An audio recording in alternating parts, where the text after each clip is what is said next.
টেটৰ ওপৰত এটা ডাঙৰ আপডেট আহিছে আৰু চিটেট আপোনালোকে সকলোৱে জানে পেপাৰ 1 পেপাৰ 2ৰ কাৰণে হয়। এতিয়া NCT আৰু CBSEৰ ডাঙৰ এটা নেশ্যনেল কনফাৰেঞ্চ হৈছে আৰু ইয়াত আপোনালোকে দেখিছে এইবিলাক নেশ্যনেল কনফাৰেঞ্চ কিহৰ ওপৰত হৈছে সেইখিনি কথা আমি দেখুৱাবলৈ চেষ্টা কৰিম। ইয়াতে দেখিছে national council for teacher education NCT আৰু CBSE ইয়াতে দেখিছে central board of secondary education.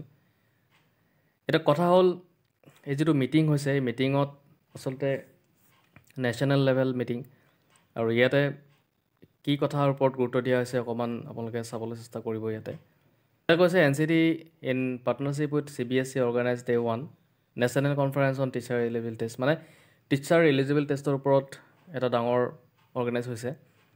Teacher eligibility test TET is an important examination for individuals aspiring to become teacher in school.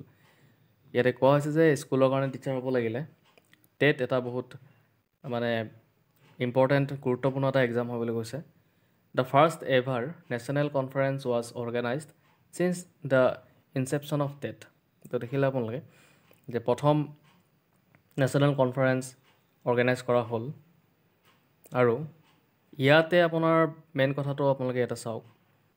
NCT is working towards proposing and implementing TET at the secondary level class 9th to 12th।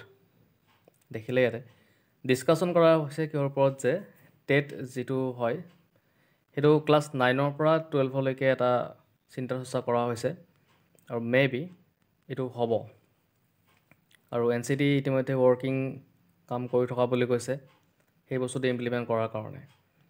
আৰু এই যিটো আপোনাৰ TET আমি সকলোৱে জানো paper 1 to 5ৰ কাৰণে, paper 2 চিটেট যিটো হয় পেপাৰ 2 6 to 8ৰ কাৰণে বা ৰাজ্যত যি পাতে সেইটো টেট বুলি কয় আৰু যিকোনো তেওঁলোকৰ আছাম টেটে হওক বা যিকোনো টেট হ'ব পাৰে। আৰু চিটেটৰ ক্ষেত্ৰত আপোনালোকে চিটেট গমাই পায় চেণ্ট্ৰেল টেট। ইয়াতে এতিয়া পেপাৰ 3 পেপাৰ 4 তেনেকুৱা হোৱাৰ সম্ভাৱনা থাকিব।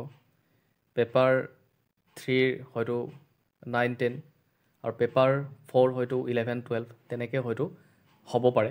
আৰু ইয়াতে তেওঁলোকে অৰ্গেনাইজ কৰা বুলি লিখিছে কথাখিনি। আৰু এইবিলাক বস্তু আচলতে কেতিয়া ইমপ্লিমেণ্ট হ'ব বুলি ক'লে পটককৈ এতিয়া কৈ দিয়াটো টান যে কেতিয়া ইমপ্লিমেণ্ট হ'ব, কিন্তু এইবিলাক হয়তো আপোনালোকে এটা বছৰ পিছত যেতিয়া চিটেট আহিব, যিটো ৰিচেণ্টলি ইয়াৰে পিছৰ যিটো চিটেট হ'ব অৰ্থাৎ জুলাই বা আগষ্টত যিটো চিটেট হ'ব সেই চিটেটত হয়তো এনেকুৱা ধৰণৰ আপোনালোকে চেঞ্জেছ নেদেখিব পাৰে, কিন্তু তাৰ পিছত হয়তো এই চেঞ্জেছটো আহিব পাৰে। আৰু এইটো এটা বহুত ডাঙৰেই খবৰ আৰু এই খবৰখিনি আপোনালোকক দিলোঁ যে ইয়াতে মিটিং ইতিমধ্যে হৈ গৈছে আৰু খুব কম দিনৰ ভিতৰতে আচলতে 9, 10, 11, 12ৰ ক্ষেত্ৰত আপোনালোকে টেট হয়তো দেখা পাব পাৰে।